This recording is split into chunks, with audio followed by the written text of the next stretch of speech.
Halo, selamat pagi saudara-saudara dan para pelajar dimanapun Anda berada, khususnya anak-anak SMK semua dan sederajat kelas 10.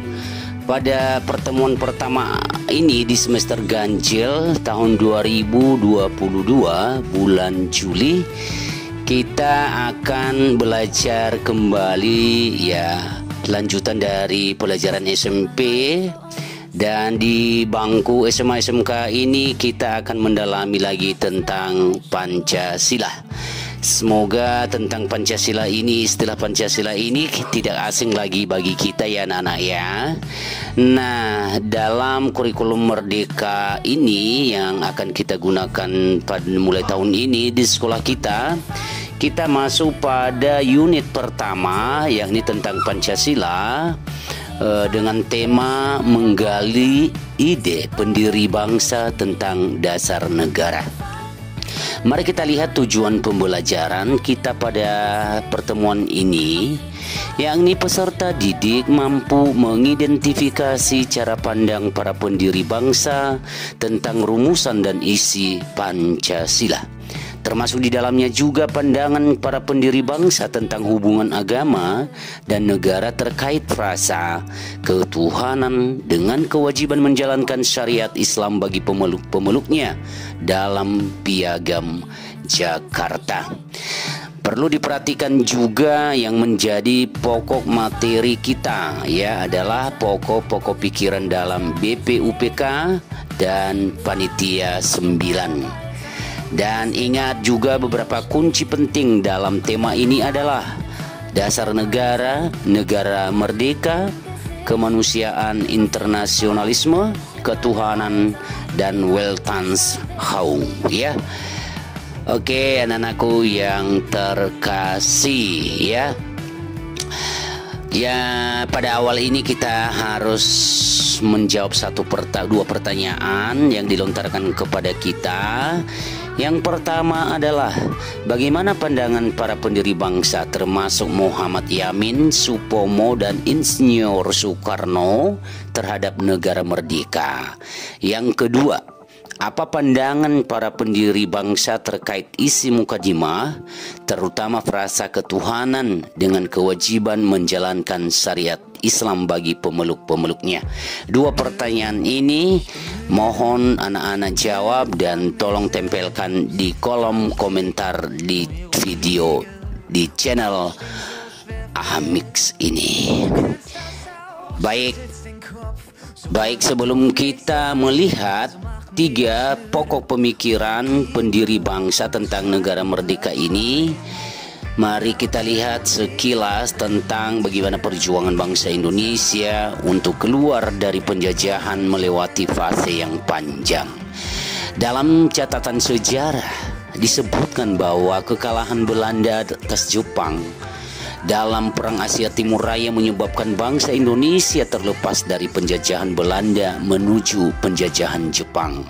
Jepang dapat menguasai wilayah Indonesia setelah Belanda menyerah di Kalijati, Subang, Jawa Barat pada tahun 1942, tepatnya tanggal 8 Maret. Jepang menggunakan sejumlah semboyan anak-anak seperti Jepang Pelindung Asia, Jepang Cahaya Asia, Jepang Saudara Tua, dengan tujuan untuk menarik simpati bangsa Indonesia.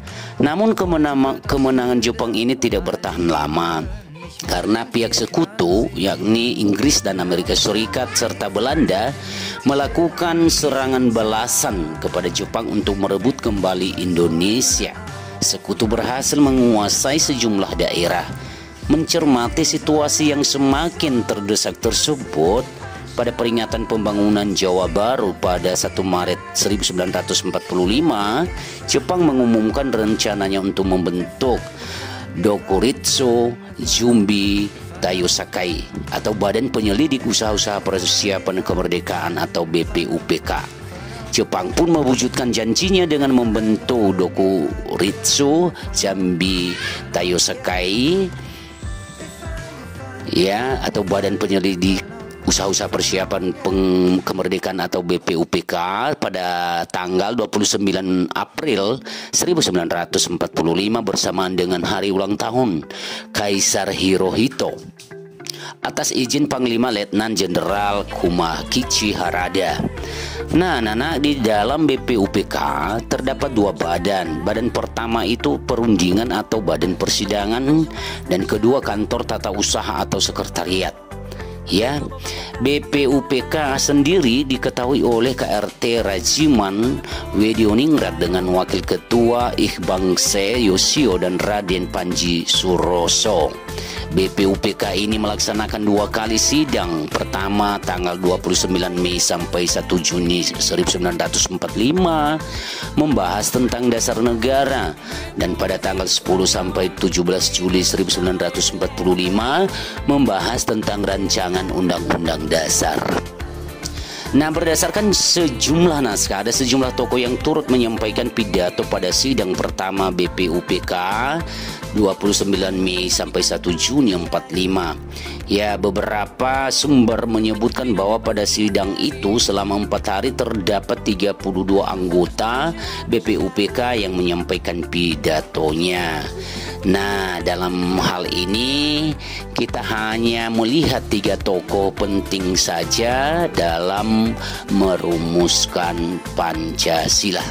Ya, kita lihat misalnya persiapan kemerdekaan, ya, yang dimana tanggal 1 April 45 itu dalam acara peringatan pembangunan Jawa Baru, Jepang berjanji membentuk Dokitsu Jumbito Sakai. Itu janji Jepang, ya. Baru pembentukan lembaga itu dibentuk bersamaan dengan hari ulang tahun Kaisar Hirohito. Dan sidang pertama tanggal 29 Mei sampai 1 Juni 1945 itu sidang pertama BPUPK untuk membahas dasar negara merdeka. Oke, nanti baru di sidang kedua tanggal 10 sampai 17 Juli, ya, 1945 itu terjadi sidang kedua membahas tentang rancangan undang-undang dasar. Dan tanggal 6 Agustus 1945, ya, Hiroshima dibom menjadikan Jepang semakin terdesak. Para pendiri bangsa semakin mendesak kemerdekaan sehingga PPKI dibentuk, ya.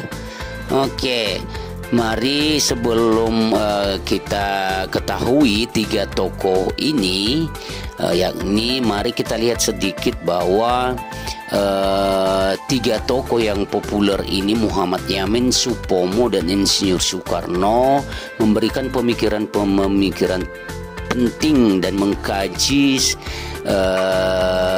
serta menjawab pertanyaan dari Rajiman Wedioningrat bahwa negara Indonesia merdeka yang akan kita bangun itu apa dasarnya. Dan itu yang menjadi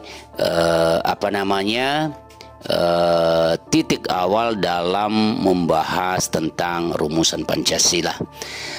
Tokoh yang pertama yang akan kita lihat anak-anak yakni Muhammad Yamin. Tokoh ini menyampaikan pidato pada sidang pertama BPUPK 29 Mei sampai 1 Juni. Ia menyampaikan pidato itu sekitar 20 menit. Dalam naskah persiapan disebutkan bahwa Muhammad Yamin menyampaikan pidato tentang 5 poin yang menjadi dasar pembentukan negara merdeka.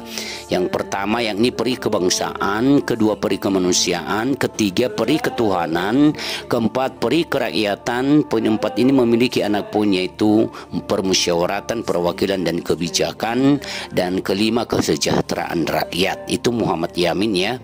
Biografinya nanti bisa Anda lihat saja di internet, di searching atau di buku paket juga, silahkan di searching, ya. Oke, anak-anakku yang terkasih. Nah, tokoh yang kedua adalah Supomo, di mana tokoh ini melihat bahwa semangat persatuan hidup, yang kedua semangat kekeluargaan dan keseimbangan lahir batin masyarakat yang senantiasa bermusyawarah dengan rakyatnya demi menyelenggarakan keinsyafan keadilan rakyat. Ya.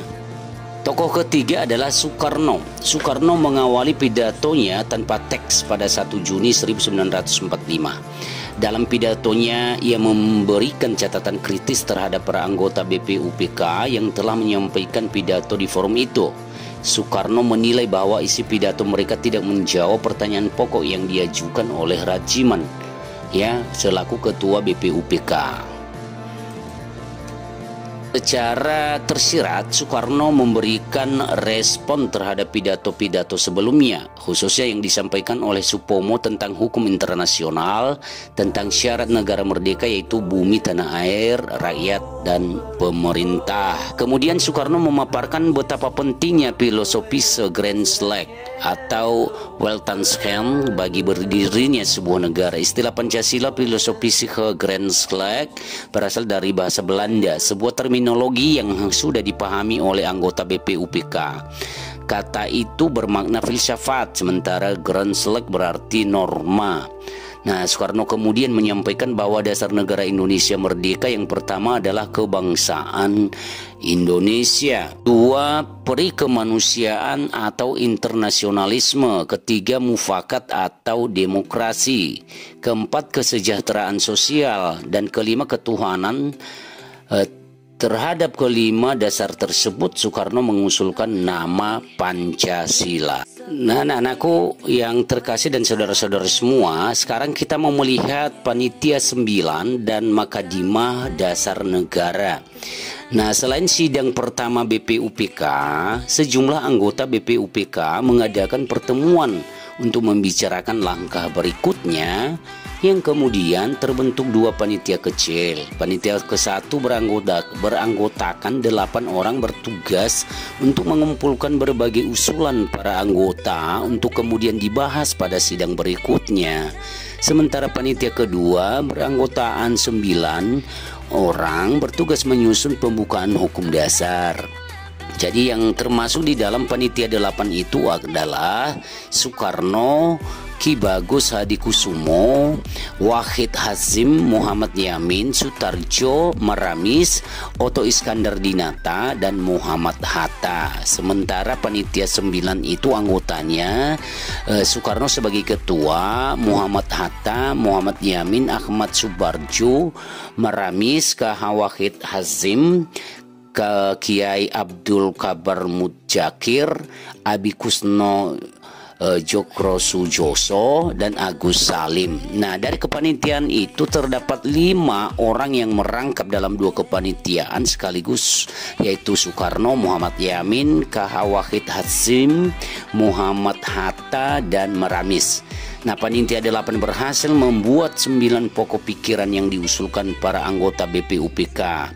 9 usulan tersebut yakni usulan meminta Indonesia bermerdeka selekas-lekasnya, usulan yang meminta mengenai dasar negara, usulan yang meminta mengenai soal unifikasi atau federasi, usulan yang meminta mengenai bentuk negara dan kepala negara, usulan yang meminta mengenai warga negara, usulan yang meminta mengenai daerah, usulan yang meminta mengenai agama dan negara, usulan yang meminta mengenai pembelaan, usulan yang meminta mengenai keuangan. Itu 9 usulannya yang dibentuk oleh panitia. Nah, sementara panitia ke-9 itu mereka mengadakan rapat pada 22 Juni 45 tentang dasar negara. Nah, diskusi berlangsung alot ya ketika membahas bagaimana relasi agama dan negara, sebagaimana juga yang tergambar dalam sidang BPUPK. Beberapa anggota BPUPK menghendaki bahwa dasar negara Indonesia harus berlandaskan Islam, mengingat mayoritas penduduk Indonesia adalah Muslim. Sementara itu sebagian kelompok lain menolak menjadikan agama, dalam hal ini Islam, sebagai dasar negara. Bahkan Muhammad Hatta, Supomo, dan Insinyur Soekarno mengusulkan pemisahan agama dan negara. Oke, kita sekarang masuk pada Piagam Jakarta dan upaya kompromi. Nah, pokok-pokok pikiran yang muncul dalam sidang BPUPK itu kemudian dikaji secara mendalam oleh panitia 9. Salah satu topik dari 9 pokok bahasan yang sangat alot pembahasannya adalah soal hubungan agama dan negara. Lobi di sana sini di antara anggota panitia 9 telah dilakukan. Usulan sejumlah anggota untuk menjadikan Islam sebagai dasar negara mendapat sanggahan dari anggota lainnya. Dengan mengacu kepada seluruh masukan para anggota BPUPK, terutama pidato Soekarno yang secara gamblang menjelaskan dasar negara, akhirnya disepakatinya rancangan asas atau dasar Indonesia Merdeka yang diberi nama oleh Soekarno sebagai Mukadimah. Muhammad Yamin menyebutnya sebagai Piagam Jakarta. Isinya sebagai berikut. Pertama, ketuhanan dengan kewajiban menjalankan syariat Islam bagi pemeluk-pemeluknya. Yang kedua, kemanusiaan yang adil dan beradab. Ketiga, persatuan Indonesia. 4, kerakyatan yang dipimpin oleh hikmat kebijaksanaan dalam permusyawaratan perwakilan. Kelima, keadilan sosial bagi seluruh rakyat Indonesia. Nah, hasil keputusan panitia 9 tersebut kemudian dilaporkan di hadapan seluruh anggota BPUPK pada tanggal 22 Juni 1945. Karena dianggap telah menyelesaikan tugasnya, BPUPK dibubarkan pada 7 Agustus 1945. Agenda berikutnya adalah menyiapkan dan mematangkan serta mengesahkan hal-hal penting untuk mempersiapkan kemerdekaan Indonesia.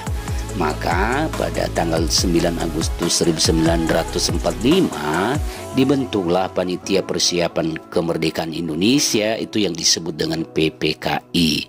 Nah, PPKI belum menjalankan tugas. Situasi Indonesia semakin memanas seiring dengan dibomnya Nagasaki dan Hiroshima, sehingga tanggal 14 Agustus 45 Jepang menyerah kepada sekutu.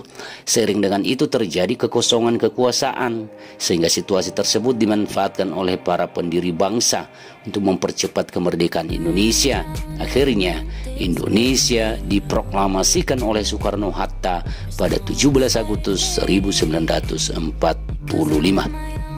Tapi anak-anak, sehari setelah proklamasi kemerdekaan tanggal 18 Agustus, PPKI melaksanakan sidang lagi.